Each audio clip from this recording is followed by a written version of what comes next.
Are you normal? I really want you to think carefully about my question. In fact, I would encourage you to ask yourself.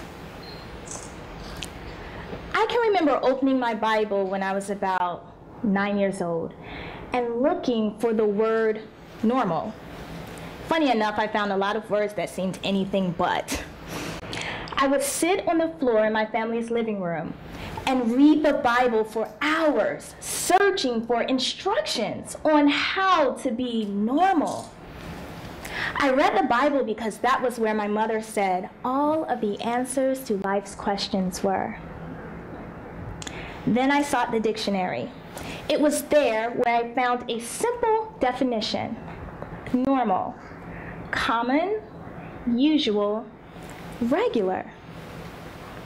I wanted so desperately to be those things, but I wasn't.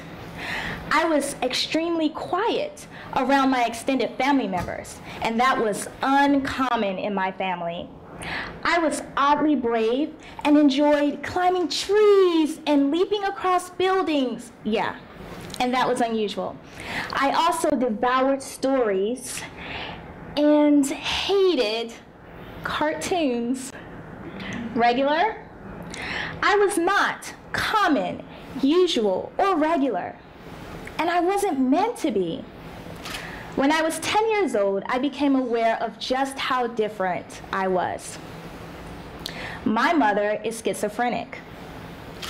That is actually the first time I've actually said those words in public. In fact, that is the first time that the little girl in me has allowed me to say those words that way. The thing is, when I was a child, I was the only person who was aware of the voices that my mother would hear and the hallucinations that she would have.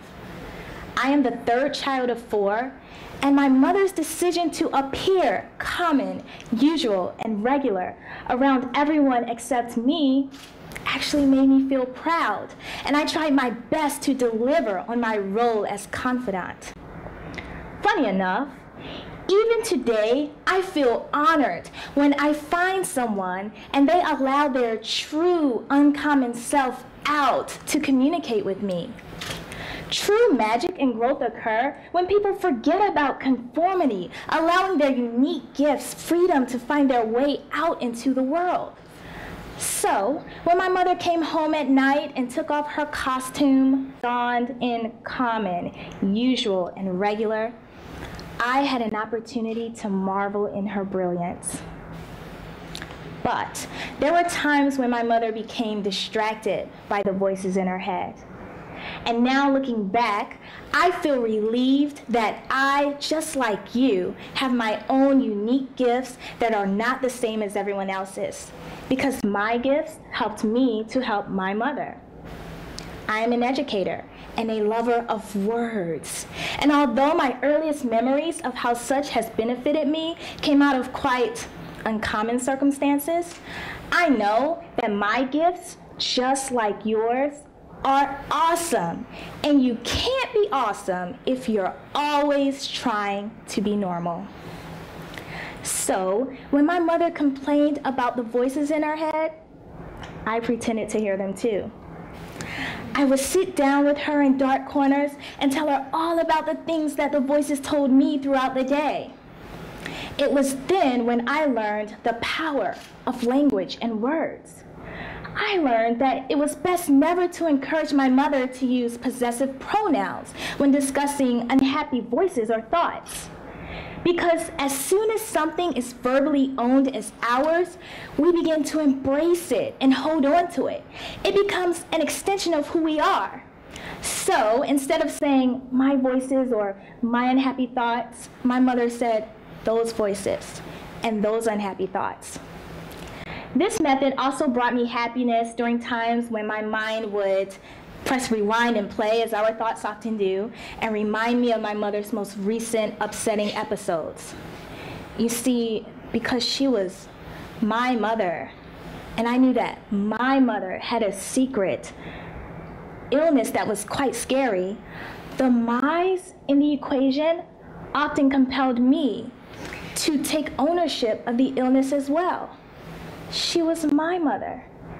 It was my secret. And schizophrenia felt like it was mine too.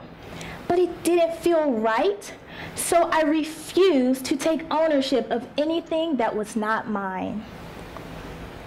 At 10 years old, one thing that I absolutely knew for sure was that the way that I chose my words in order to understand things affected the way that words were fed into my mind and recycled by my thoughts.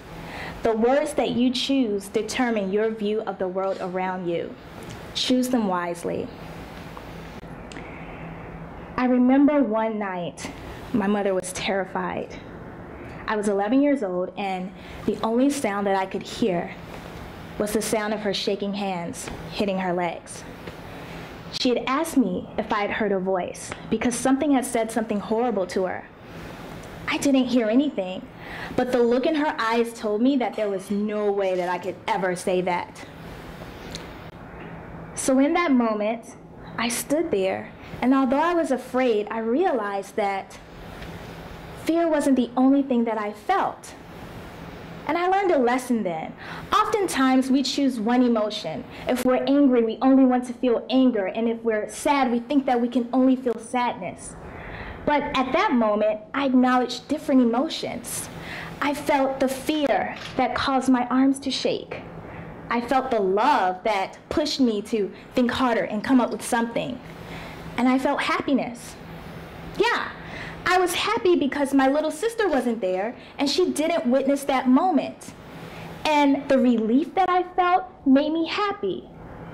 And that's the thing about happiness. No matter what the situation is or what you're going through, there is happiness somewhere. And your mission is to find it and hold on to it. So I held on to happiness. And then my 11-year-old self spoke to my mother in my way. Mom, find the happy voice. Mommy, listen to the nice sounding voice. She looked at me and she was confused, but I just kept talking. I didn't know what I was doing really. Mommy, do you hear a nice sounding voice? Mommy, push through it. Suddenly, she looked up at me and I noticed that her hands stopped shaking and the top of her nose ceased to sweat. And she stood up, putting happiness in her driver's seat, looked at me and said, "Go to bed." So I stood there with pride standing beside me and watched my mother as she went to bed, speaking softly to herself. Choose the emotion that you allow to drive you. I actually never witnessed my mother speaking to herself in public, but I've always been drawn to people who did. I thought that maybe they had friends in their heads the way that my mother did, but they were more brave and they weren't afraid to speak to their friends out in front of other people. One time, my mother wasn't in the best of moods, and I'd asked her to do something quite innocent, like go out and play. And her answer was, "Ask yourself." Huh? Surely she didn't mean that I sit down and actually have a conversation with myself, I thought. But I sat down and I thought about it. And what I figured was that she had a point. My own thoughts were actually something that I knew for sure. And oftentimes we seek advice from other people, even if we know that their advice does not serve us. We'll ask our friends, even if we know that they don't have the best track record of giving us good advice. But what I learned then was that myself was actually the one who was always closest to me. So I needed to start consulting in myself and trusting myself more. Psychologist and author Dr. Linda Sapeden actually says that talking to yourself can improve your mental health. Complimentary and motivational self-talk can make you feel happier and encourage you to be more productive. So don't be afraid to consult yourself. So here's some advice from my inner child who was raised by a schizophrenic mother.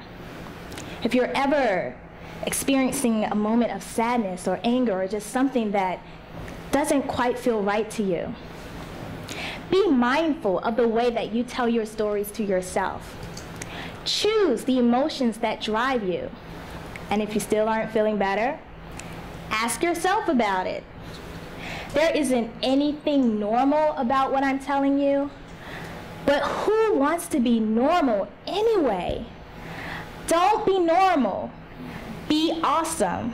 Thank you. It's been an honor.